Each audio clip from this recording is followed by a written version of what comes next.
Hey, Chandler Bolt here, and joining me today is Jay Papasan. Now, Jay is the Vice President of Publishing at Keller Williams Realty Incorporated, an Austin, Texas-based real estate franchise company with over 74,000 real estate agents operating across the United States and Canada. He's co-authored multiple bestsellers, including The Millionaire Real Estate Agent, The Millionaire Real Estate Investor, and The One Thing, which I have right here.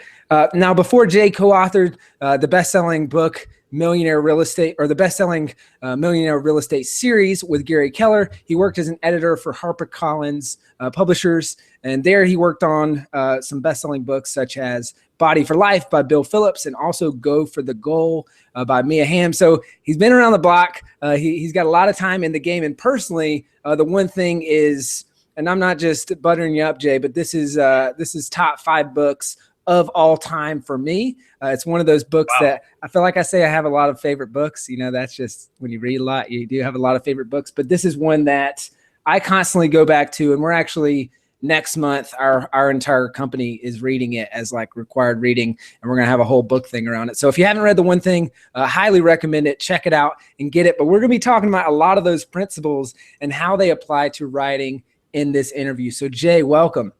Thanks for having me, man. And thanks for those gracious words on our book. It was, of all the books I've worked on, it's had the most personal impact on my life. So I'm with you. So I'm happy it's been impactful for you too. That's great. And it's funny how there's usually a direct correlation between the work that impacts you the most is usually the work that impacts others the most. So that's awesome. Yeah, it's been a journey, you know, to live up to what we talk about there has been a great thing for me. Well, let's kind of kick it back to the beginning of the story for you. And that's the first book that you worked on, or really the first book that you wrote. What was that process like for you? Kind of take us through that. Why did you even decide to get into this whole book publishing side of things, or book writing side of things as well? And take us through that process of that first book. Oh, wow. Like, that's such a huge question. Why that? I tried to rip off The Hobbit when I was 12 years old on a typewriter. So I've always loved books. I've always kind of wanted to be a writer. I used to pass short stories around at the lunch table in high school. So I was always a little bit of a nerd about books, even worked in bookstores. And when I found myself, you know, having left publishing in New York, moved to Austin, Texas, how it started, that first book is kind of a funny story. I joined Keller Williams Realty. It was a real estate company. And I got the only writing job I could find there, which was to do the newsletter writing. And I was in the tech department. And I looked over, and it was a very small company, 27 employees back then, and 6,700 agents. Today, by the way, worldwide, we have 140,000. So in 15 and a half years, it's been this giant rocket ride. And I look at this guy's screen, and there's clearly a book cover.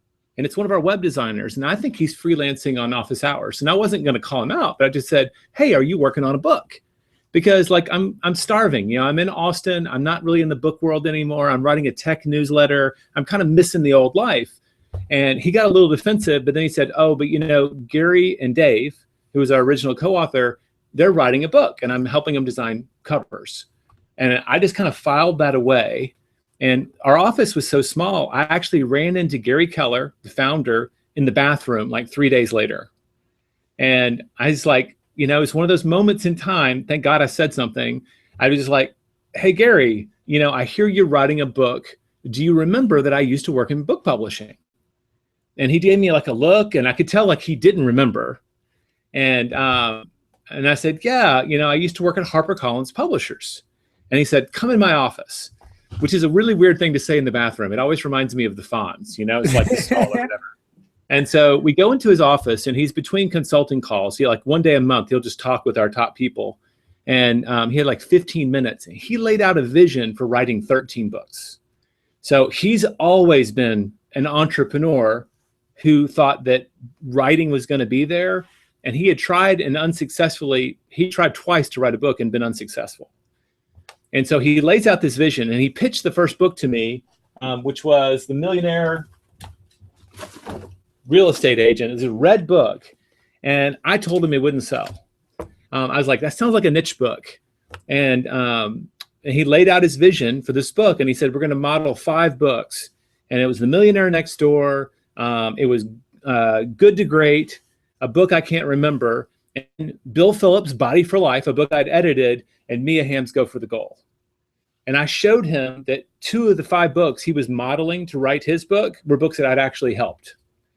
And it was like, boom, like literally the next day, I was fired from my old job and I was working outside of his office. And so this first book, he wanted to write a book that would help position not only agents to be better business people, but position his company as the company who did that for people. So it was a business outcome book. That was why he was doing it. He saw me as a resource. And I'll tell you, I had to write a business plan. I had 2 weeks to write a business plan on how we would write a book together.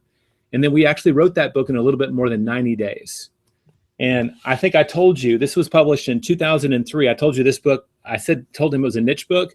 We're about 4 months away from selling 1 million copies in an industry of a little bit more than 1 million. So I completely blew that call.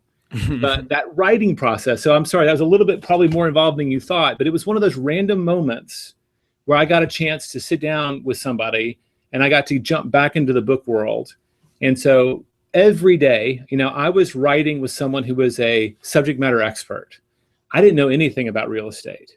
So our rhythm back then, the original process was we would get together in the morning. It was me, Gary, and Dave. There were 3 authors on the project. They had flip charts and they were outlining the book, 1 section at a time. And we would argue our way through until we agreed on an outline. And then they would talk about stories and I would just take lots and lots of notes. And then I would go into my office at about lunchtime and I had until the next morning to write that chapter. So every day I was turning over about 14 to 15 finished pages of a book. And what was kind of cool is you look up and at the end of 90 days, not only did we know that we could all intellectually work together, but we actually had written the first draft of the book.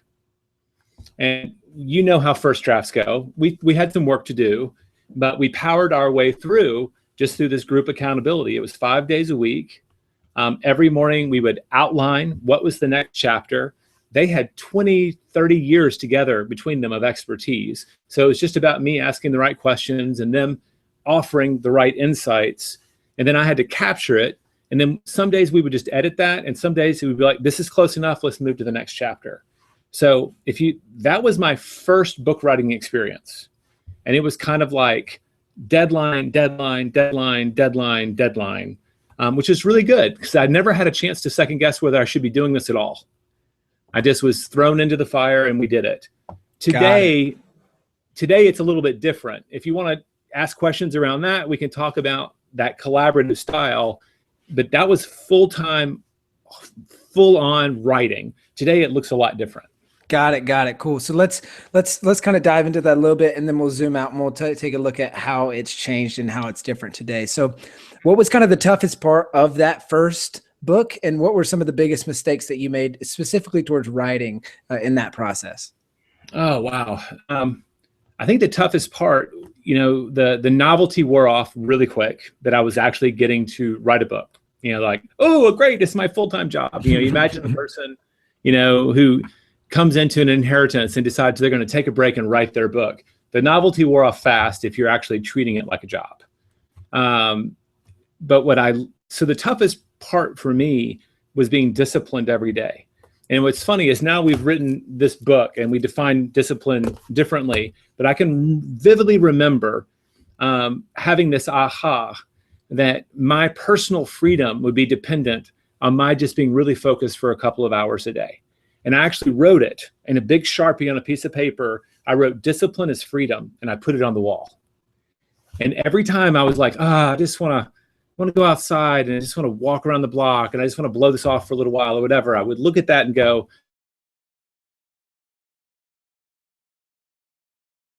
listen until the answer comes. And I would be pretty dogged. And it was a hot office. I mean, I remember it was physically uncomfortable. Like there was a lot of light that came in one window and it was warm in there in the afternoon.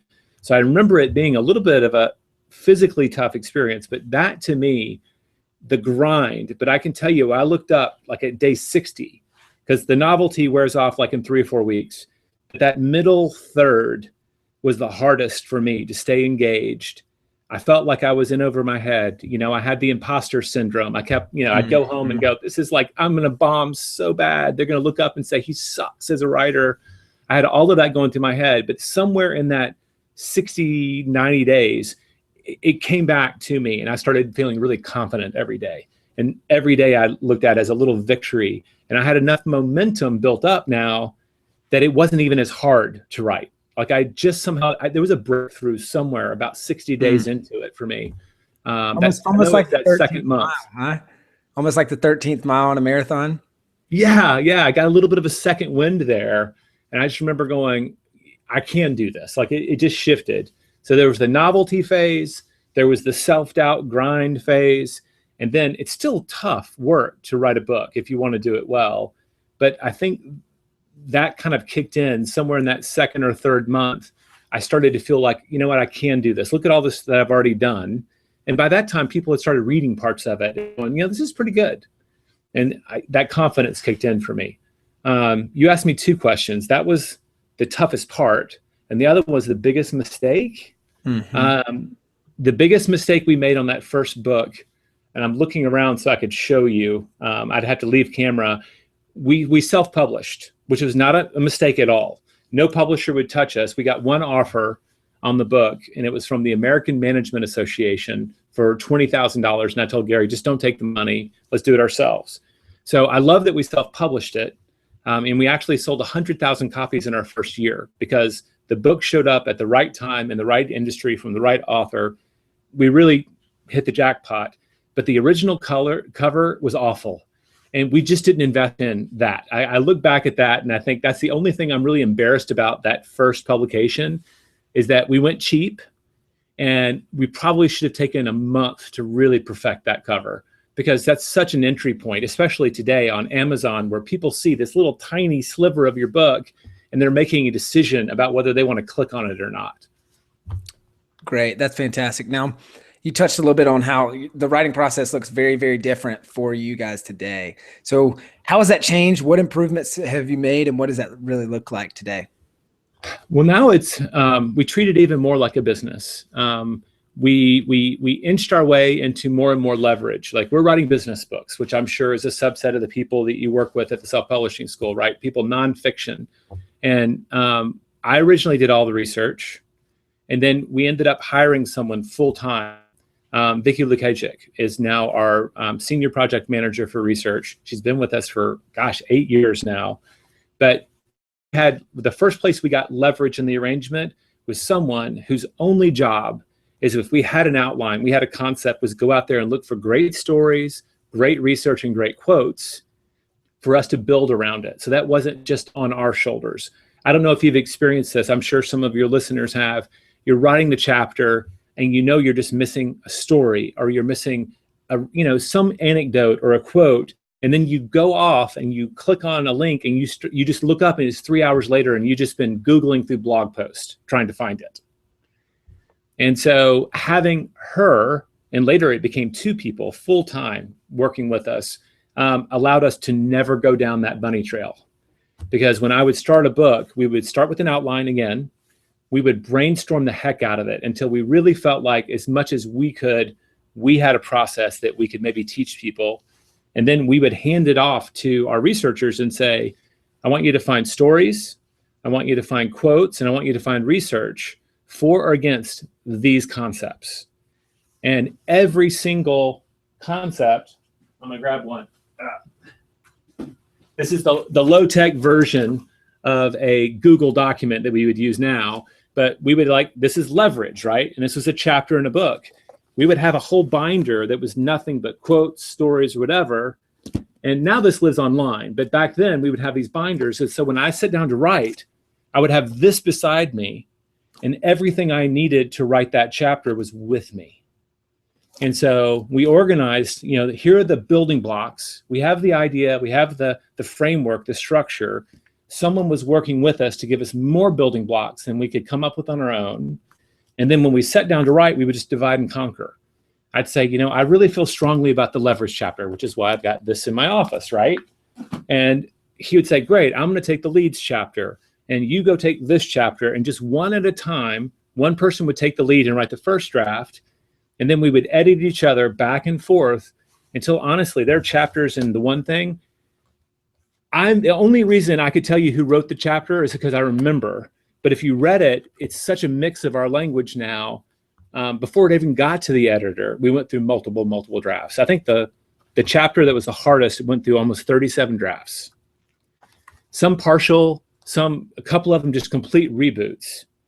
And that at a really high level is a big part of our process. And there's only, and you just interrupt. I know I'm just having a monologue now, but not many people ask me these questions. I love to talk about books.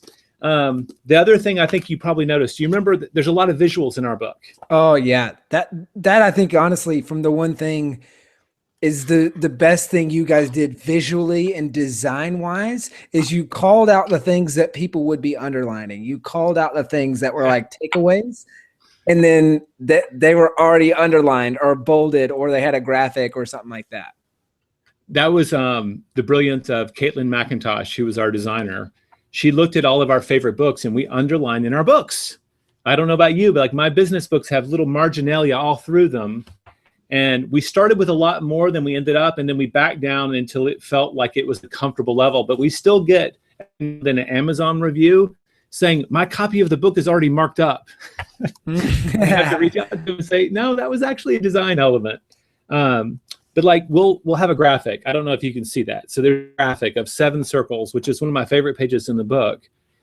Of our outlining process is to come up with these visuals before we ever write. And we call them models.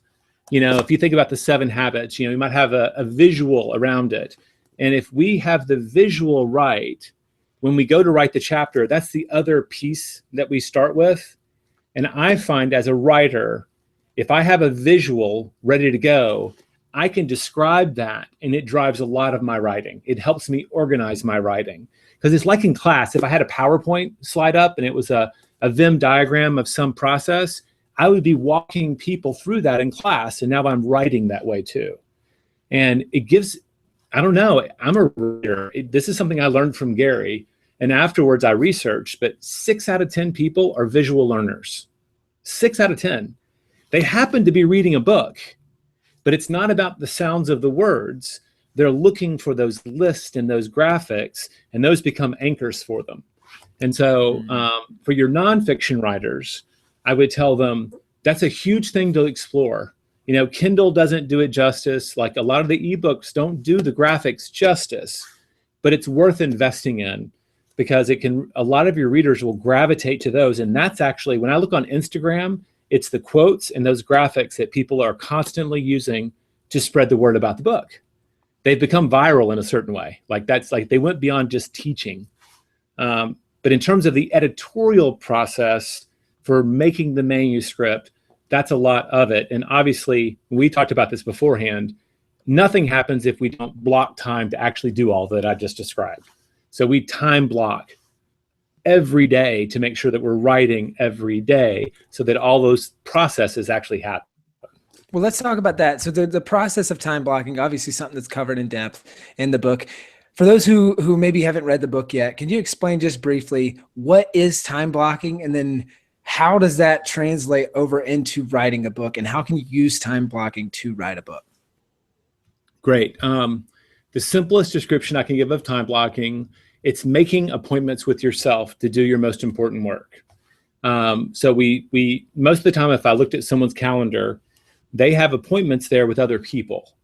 But in our research, the most productive people made appointments with themselves. And it sounds super simple, and I love that it's simple because most people, they already know how to use their calendar, right? Their Outlook calendar, whatever. And when that little reminder pops up, they say, "Oop, it's time for me to go to lunch now," right? We already know how to follow those command structures. We just need to do something. So I need to block time on my calendar on a regular basis to do my most important work, which as a writer is writing, right? There's 2 things. You need to read a lot, you need to write a lot, period. And those need to be habits. And so I'll share one piece of research, didn't make it into the book until like a 2nd or 3rd printing. But there was a study of people trying to take on exercise habits. They just were going to exercise 20 minutes a day. And they had 3 groups. The control group was just told, go exercise for 20 minutes a day. And I think 38% of them did. They had a motivation group, and they were told, if you exercise for 20 minutes a day, right, in the writer's world, right, they were told they would be healthy. It would be like, you'll have a novel in 2 years, right? And then the last group was told the same motivation, but they were called the intention group. So they were given the same information about why it was important to do this activity every day, but they had to do one additional thing. They had to write an intention statement on this day, at this place, at this time, I will exercise for 20 minutes a day. So the control group, 38%. The motivation group was only 35, which is weird. It actually went backwards. But then the intention group, more than 93% of them did it. So it was triple the effectiveness just because they had to, I know I want to do this. I now say when and where I'm going to do it. That simple act of thinking through the logistics made it 3 times more likely they would follow through. So that's what we're trying to tap into. You go to your calendar, you're planning out when and where you're going to do this activity, and that makes you 3 times more likely to do it. And hopefully, if you do it long enough and at the right times, it'll just become a habit. Like, you probably brush your teeth in roughly the same ritual order every morning, right? Maybe after breakfast or before your coffee or after your coffee. I find that when you ask that question, people know exactly when they do it in their morning schedule because it's ritualized. They don't have to think about it anymore. It just happens. And I can tell you, I have an 11-year-old and a 10-year-old. It takes years to build that habit, right? I have to fight with that every morning. Did you brush your teeth, right? And it happens, but we take it for granted after it happens. And as a writer, I want sitting down to write to be like brushing my teeth. It's just automatic. That's great. That's great. Now, you talked about, this is kind of tying 2 things from the interview so far together. So earlier you talked about discipline and how you had that sign that was like discipline is freedom. Like discipline's freedom. And then you have time blocking, right? Which time blocking obviously works if you do it. What are your recommendations for people to strengthen that discipline muscle to make time blocking a priority, which in turn means make writing their book a priority within those time blocks? The vast majority, and correct me if I'm wrong, the vast majority of people who'll be watching this are people who are probably earning a living doing something else and are trying to write, correct? Yep. Okay. So if you were like me in the beginning and I was writing fiction and everything, a lot of writers tend to write late at night. And I knew this to be a mistake, and I continued to commit it well into my late 20s before in my early 30s, working with Gary corrected this. Having kids did as well. But the habit of trying to do it late at night almost guarantees you that it won't happen regularly. It's very hard to build a habit then. So the first thing I would say is we want to do it in the morning. I published a book, and I'm looking to see if I've got a copy here. It was called The 11th Draft when I was at HarperCollins. And it was the Frank Conroy, who at that time ran the Iowa Writers Workshop, agreed. I just cold called him and said, can we do a book together on the Iowa Writers Workshop? Can you get your best students to talk about how they came to write? And I remember editing those, and we had like Barry Hanna. We had like amazing people contribute essays. And there was this theme. They'd all been doing something else. They'd all decided they wanted to be writers. And they kept talking about how they got up at 5 a.m. and started writing. And I was like, God, man, writers are all morning people, and I'm not. I must not be a writer. Well, none of them were morning people. What they understood intuitively, or they figured out through trial and error, is that in the morning, they have control of their time and they have energy. Even if they're sleepy because they got up early, it's better than not knowing how you'll feel at midnight, right? And so that habit every day, if I get up at 5 o'clock, get a cup of coffee, and I'm just saying 5 o'clock, maybe early for you is 9 o'clock, but it's in that morning hours when most of your friends aren't calling you, they're not texting you, there's nothing good on TV to distract you, you won't get lost in a movie that's on TMC instead of writing that night. You'll get up, you'll have a clean mind. I find that I have a lot of creative energy once I'm awake in the morning, because if I went to sleep thinking about writing, it kind of brewed all night. And there's a lot of research that suggests that our willpower, our ability to do what we need to do, is absolutely the strongest early in the morning. And it fades throughout the day. So on the days where we really don't want to do it, this guy can kick in our head and we can say, you know what, I'm just going to grit it out today. It's much harder to do that in the afternoon. So my first advice is to start setting your alarm clock 30 minutes earlier and trying to move some of your writing time, if not all of it, into a portion of time you can control as early in the day as possible. And the beautiful thing about that is if I write 5 pages before I even get to work, if I don't have a great day at work, I already had a great day before I got there, right? I don't know. Do you work out, Chandler? Do you work out? Do you do it in the mornings or anything like that? Do you have a ritual? Yeah. So I have my morning routine, which is a part of that is 50 push-ups, 50 sit-ups, 50 jumping jacks. It's simple, but it's on autopilot. Well, what's cool is you're this habit of doing some exercise, you're launching your day with it. And it's like the whole miracle morning thing, right?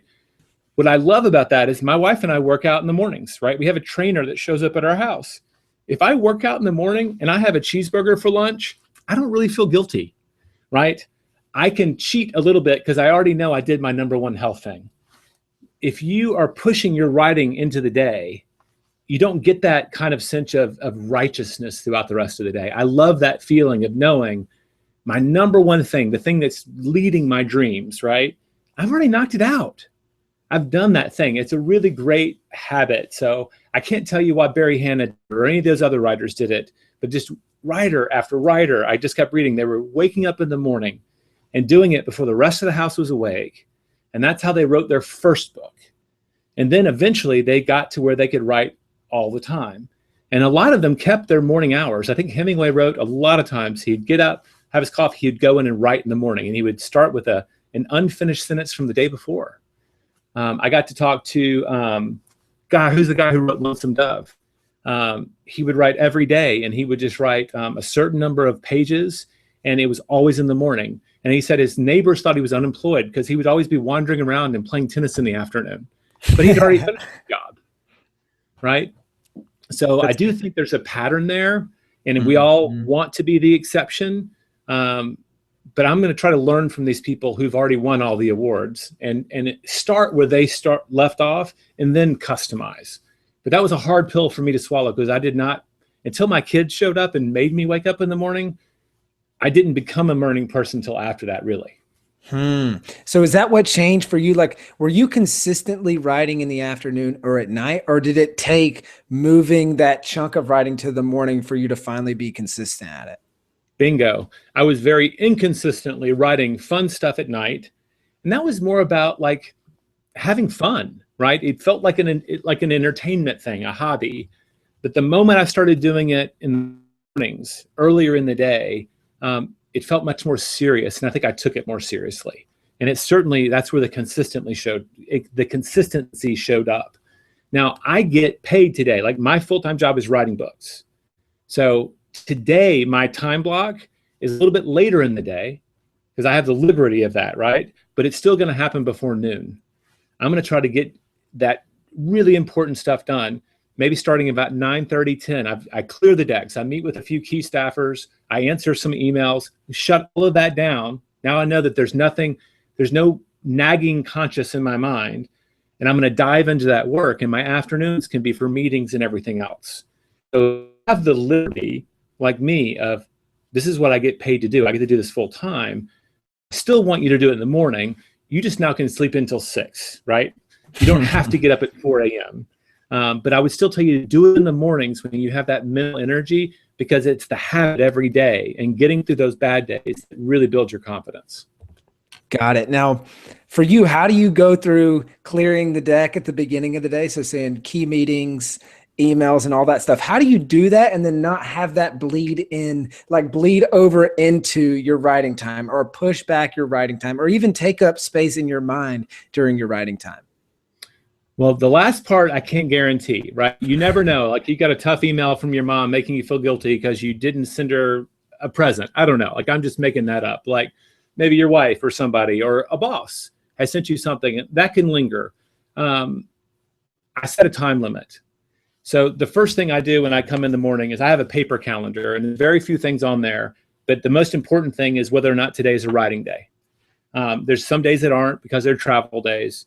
But those are my writing block days, and I don't even have to write down the hours anymore because I know that a writing block starts at this time and it ends at this time, usually a little bit before 10 to 2. And if we're really in a writing crunch, I'll write from 10 to 4 in the afternoon if I have to. But I know that I'm starting before, like 2 hours before lunch break.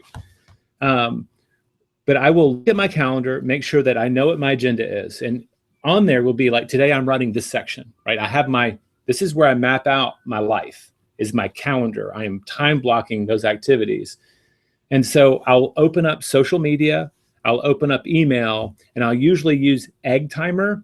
And I don't have it open, but I think if you just Google Egg Timer, it's a free timer, and I'll give myself 20 minutes for each, max.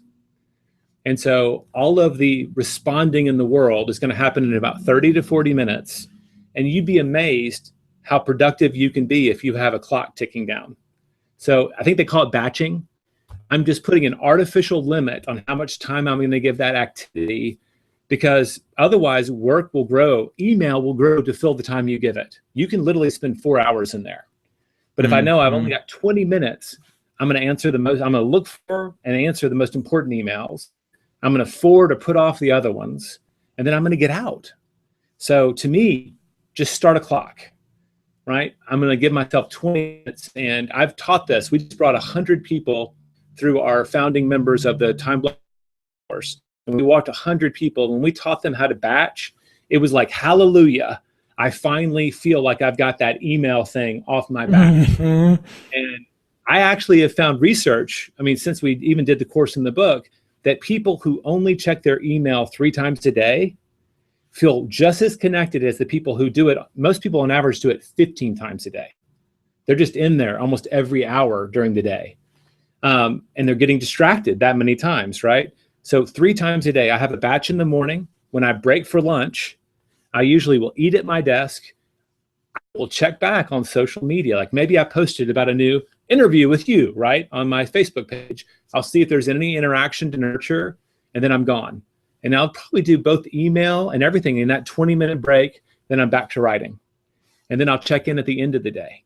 And those are my 3 primary times that I will allow myself to go into the time machine that's email. Because I can just tell you, that's where everybody else's agenda lives.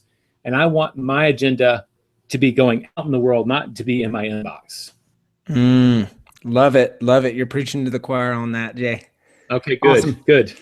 So I want to take a little step back, and we talked about this a little bit earlier, but back on the time blocking thing, what would be your advice for people who I've got kids, I've got a job, I've got my business, I've got clients that pop up, I've got emails, like I have to respond to emails before 10 a.m. or any of those things that might just bump our time block. Like, what would be your recommendation to help with that, to make sure that your time block remains the one thing and that you continue to have time for that? Well, great question. We actually have a saying just for that. And this comes from the fact that for my big things, I still put them on a paper calendar. I put my most important business meetings, like with my stakeholders, like we had our state of the company meeting with Gary and our VP of publishing, just the 3 of us to talk vision for 2 hours today. Like that level meeting, my writing days, my birthdays, and family vacations. Like that's all that goes on this calendar. But that writing is my one thing. And so what we say is, if you erase, you must replace. So the whole idea is sometime around November, often I'll get a copy of Gary's calendar for the next year. And he will be suggesting our writing days, the days that we'll be meeting to write together, usually from January to August. So sometime in November or December, we're plotting out, based on our goals, how many writing days do we need? And then it's just a matter of executing. And so I have an average of 18 to 20 writing days a month that I've blocked off. And if I erase one, because if your kid's sick, that's the priority, right? Don't be sitting there trying to, write your book while he's, coughing, and, pay attention, be where you need to be. That's life happens. But if I erase that day, my job is to go steal back a day from something else. So I may be canceling appointments, right? I may be saying, you know what, I really wanted to take the afternoon off, but I'm behind on deadline. Whatever my script is, I need to cancel. I'm very sorry. And I'm going to try to get that back, because Otherwise, you're just taking it for granted that you're going to get another day back somewhere and get to finish that project. It's just not going to happen that way. You got to, if you erase, you must replace. And the other thing is, I didn't list all of the distractions that you mentioned. Almost all of those happen during work hours. So for most of your listeners, doing it in the morning before they're at work, nobody's going to come by their desk. Nobody's going to call them. Who calls you at home at 7:30 in the morning? Nobody, right? So most of those things that we think of as distractions don't exist if you're willing to make a battle like your workout, right? It doesn't have to be 4 hours. You can make great progress with just 20 minutes a day. You'll have to show up and get to work. But if you had an hour every morning, how much progress could you make in writing your next book?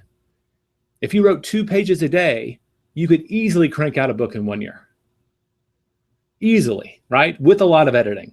And if you had an hour every day and you were in a rhythm and you did it every day, you could crank out 2 great pages a day. I guarantee you, almost everybody can build up to that. So it's not 6 hours. You just say this time is consecrant, right? It's sacred. It's not going to be violated. And if that's your one thing, you make your stand around defending it. So if you can, do it early. If it has to happen in vulnerable time, then if you erase, you must replace. And then I think you remember in the book, we also talk about the strategy of building a bunker. Do you want to go down that rabbit hole? It's useful, but I didn't know if we want to go that deep. Yeah, let's do that. Let's do that. Okay, so one of the things we talk about is, you've got it on your calendar, now you've got to do it. And we encourage people to find a bunker for this work. So where's a place that you can go and be productive and it's naturally protected from distractions? And we interviewed lots and lots of folks and read. And so remember when I was in Paris, there was a hotel where Hemingway would sometimes go to write because it wasn't his home and he was not distracted there, right? And so Dan and Chip Heath, I don't know if you know them, they wrote Made to Stick and some great books, but I think it was Dan, he's like an email addict. So his bunker was to go to a cafe with a laptop, but he had to actually have a laptop where they pulled the wireless card out, because otherwise he would get on the internet. But if he's there, he's like on a little internet-free island, right? And he would actually be productive. So ask yourself, if I'm going to be doing this activity, where is a place that I can go where I already know that I will be really distraction-free? So that's your bunker. And I've really talked to like salespeople. They might be making sales calls. I've talked to people who literally will sit in their car outside the office to do these activities because they know once they get in, they're vulnerable. They'll go to an empty conference room in the basement. I had an EA who helped us edit a best-selling book because it became 2 hours a day, but in the beginning it was just an hour. She would go to our basement to an empty room and write there because nobody could find her. So find your bunker, step number 1. 2 is store provisions. So if you look in my desk, you can't see it, but like I've got a bowl of Power Bars. I've got Noon tablets so that I have all my water stuff. I've got aspirin. I've got dictionaries. I've got everything I need to write right here. And the goal is, if my door is closed and my headphones are on and I'm writing and I'm in a groove, if I need something, it's within arm's reach. Because the problem is, if I decide that I didn't have enough coffee and I leave my bunker into the exposed open area, right, to go get coffee, what's going to happen? Someone's going to go, oh, Chandler, I was hoping you'd step out. It'll just be a minute. Do you got a second? And it's never a second and it's never a minute. Mm-hmm. And research will show if you shift, it can be as much as 30 minutes later for you to get your focus back. And we call that getting sniped. And if you get sniped, it's because you left your bunker, right? Your bunker's safe. So store provisions. So that's step number 2. Step number 3 is sweep for minds. And that just means in your environment, if there's something that's going to distract you, get rid of it. So for most of us, it's going to be our cell phone. And I love Apple because now if you swipe up from the bottom, do you have an Apple phone? Mm-hmm. There's a little half moon. Do you know what that does? Oh, yeah. Do not.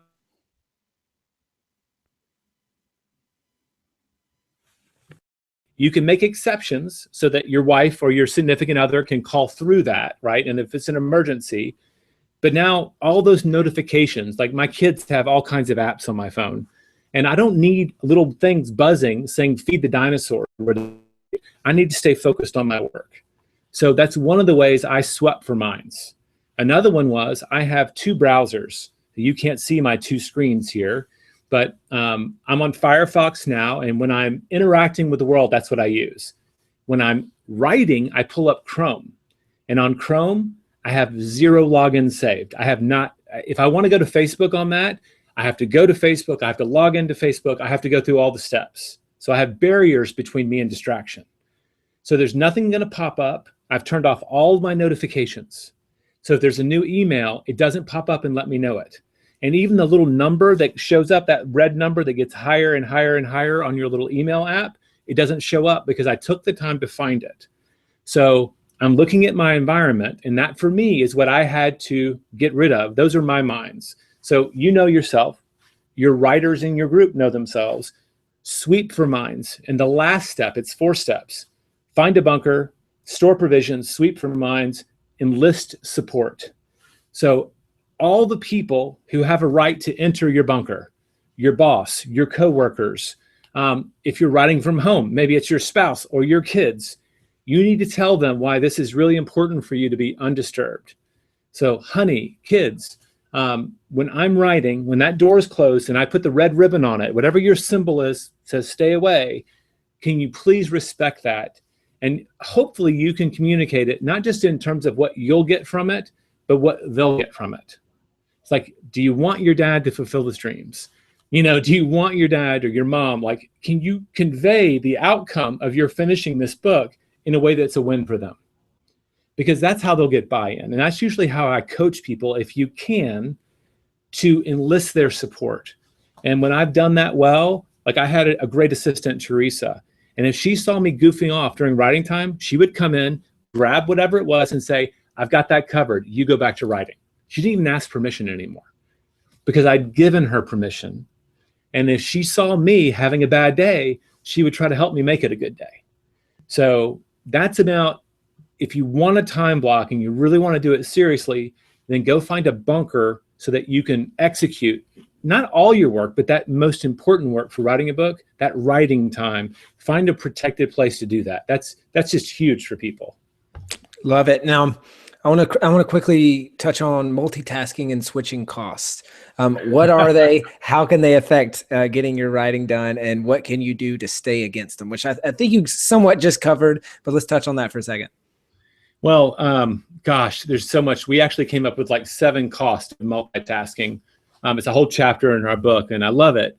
But as a writer, most of what we're doing in a book is we're going deep. And if we're constantly being distracted, it's really hard to stay deep and go deep. So the cost to your intelligence is huge. So I'll just cite a few things. So first, what is multitasking? Multitasking is actually switch tasking, okay? If you look at the research, they call it switch tasking.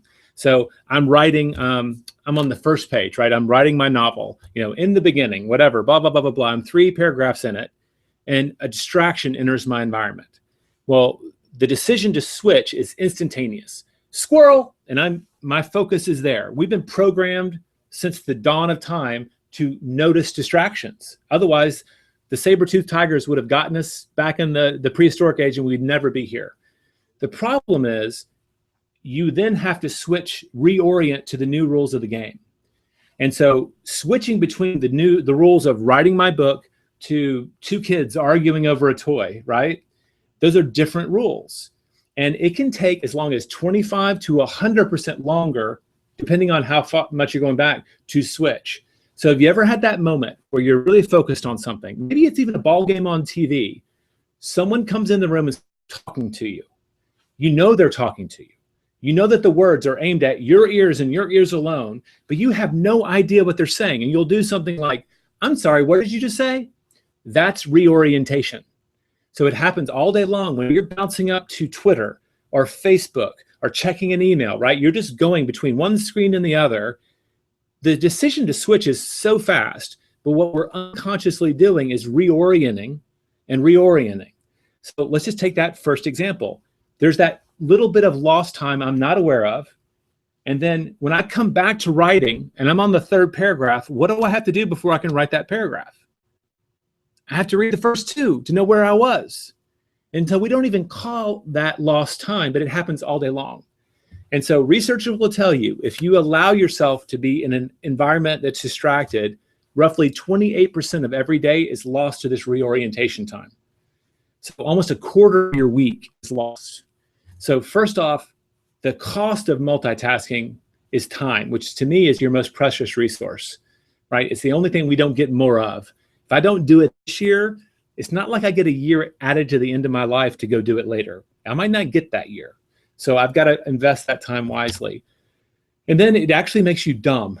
All right, so this is a fun study. They didn't make it into the book because we found it after the book, but he actually did a study of 3 sets of IQ tests. This is a guy writing his dissertation at the King's College in London, I believe, in 2009. So there's a group of people who took an IQ test that were focused, and he compared the results of that to a group of people who took an IQ test while juggling emails and phone calls. They're multitasking. So they're trying to take an IQ test and they're being interrupted by phone calls and emails. And then the third group, which is kind of hilarious that they even had this group out there, was a group of people who took an IQ test when they were stoned, like marijuana, right? They're completely high. Well, the reason I hear about this and why it was like kind of a brief sensation on the news is that unsurprisingly, the people who were focused while taking this IQ test scored 11 IQ points higher than the other 2 groups. And 11 IQ points is like a giant leap for mankind, okay? What shocked people is the people who were stoned on average scored 6 IQ points higher than the people who were sober but multitasking. So it slows you down and it dumbs you down. And as a writer, it's okay to be a little bit slow, but most of us are impatient to get this thing done. And you certainly can't afford to be dumb while writing a book. That defeats the whole purpose of writing a book, right? So I could give you 10 more reasons, but I will stop with one more on multitasking. And that is, if you switch to a secondary task while doing your primary, the longer you're distracted, the less likely you are to ever get back to your work. And that's how loose ends show up in our life.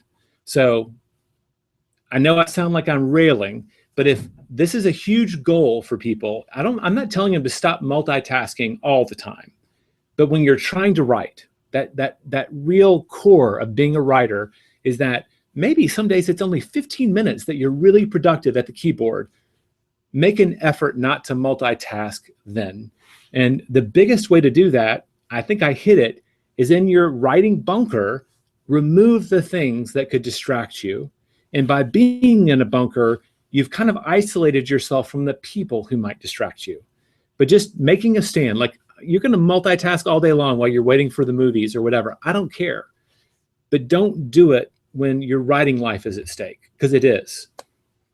Love it. And the last thing I want to touch on is the 4 thieves. Now, this is something you obviously talk about in the book, The One Thing. And so I want you to just briefly talk about what those 4 thieves are and how they could keep you from getting your writing completed, and then what we can do to kind of hold those 4 thieves at bay.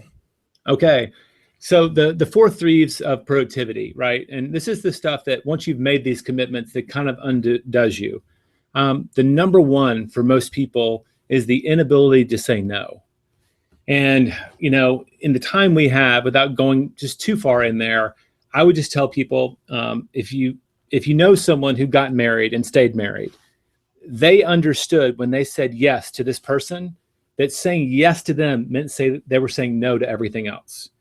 And the challenge we have in our life is, as important as we say things are, when we say yes to them, we don't acknowledge that saying yes to that means no to this other stuff.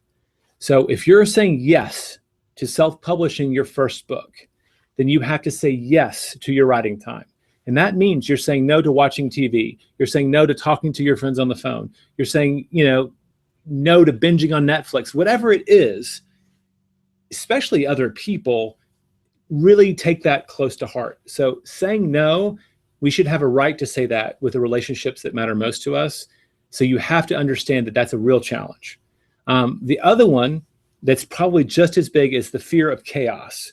I group most of the world out there into people who are people oriented, or they like things and ideas. And so if you're people oriented, your challenge is saying no.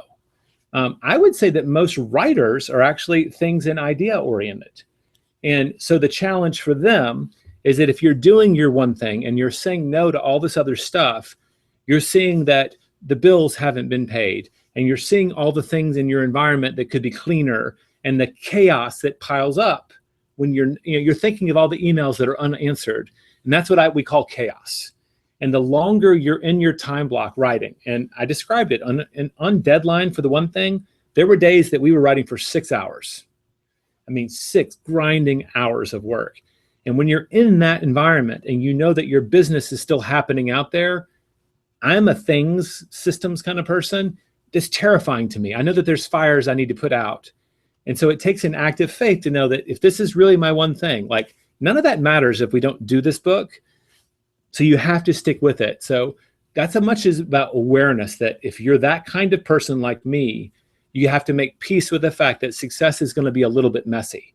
The fact that you've made the commitment to write means that some things are not going to be done as neatly and as nicely or in as timely a fashion as you would like. But the most important thing is getting done. So that's your first 2, no and chaos. Number 3, poor health habits. In the context of business, if you don't take care of your body, where are you going to live? I'll say this in the writing context. I got a chance to hang out with some serious writers. I worked with Barry Hannah on an essay, Dennis Johnson, some different people who were big writers in their day, and a lot of them had suffered from addiction.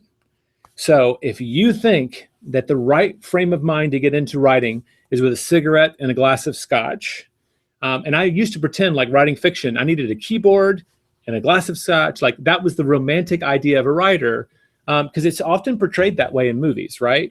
Mm-hmm. What you're doing to yourself is you're training your creative brain to show up when those elements are in play.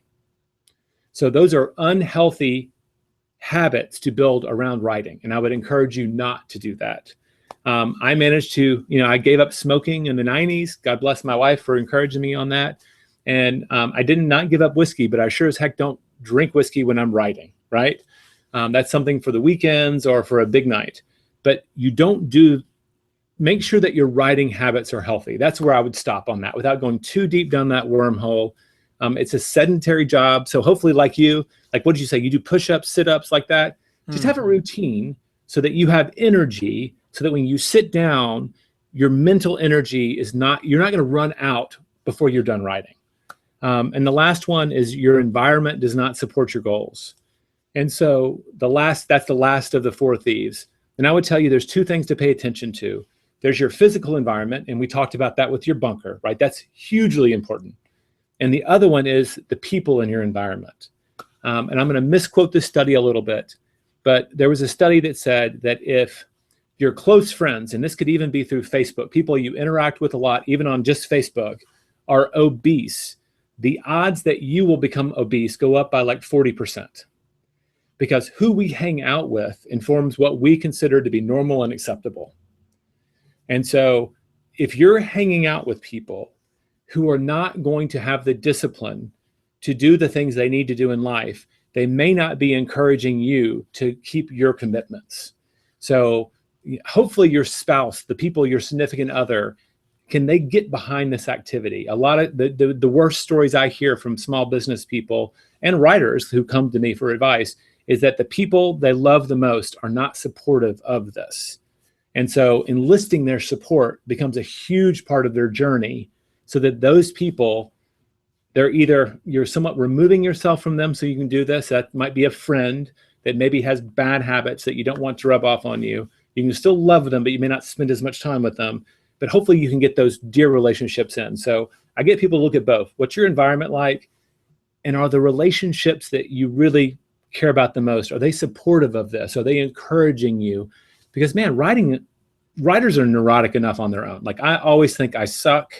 We've sold almost 2.5 million copies of our books now, and I still have daily crises of conscience, like, oh, are we any good or not? It just happens. That's what writing is. It's a vulnerable thing. So you really need people around you to support you. Got it. Two final quick questions. Yes, sir. One is random and one is like a parting piece of advice. And this is something that the first one's just one that came to me throughout the interview. And that's why, you guys are scaling a massive company.